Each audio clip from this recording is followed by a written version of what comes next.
Alam mo ba yung masarap sa paglo-long ride? Yun ay ang pakiramdam na malaya ka. Panandali ang lalayo at sandaling kakalimutan ng mga problema na palaging mong daladala.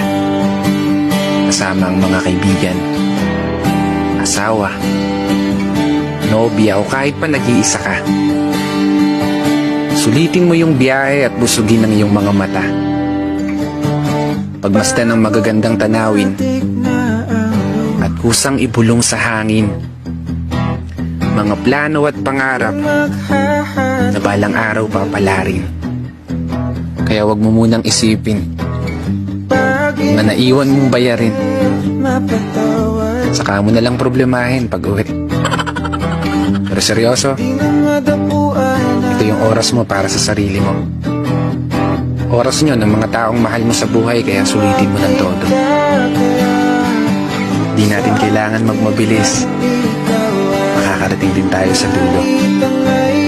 Enjoyin muna nating pagmasdan ang ganda ng mundo. Santabi muna yung stress, tungkot. Huwag nang mag-isip na kung ano-ano. Maging masaya lang tayo. At sulitin ang mahabang paglalakbay nang may bakas ng ngiti sa mukha mo. Kaya isang pagpupugay para sa lahat ng mga kapatid na motorista na patuloy sumasabay sa hamon ng buhay.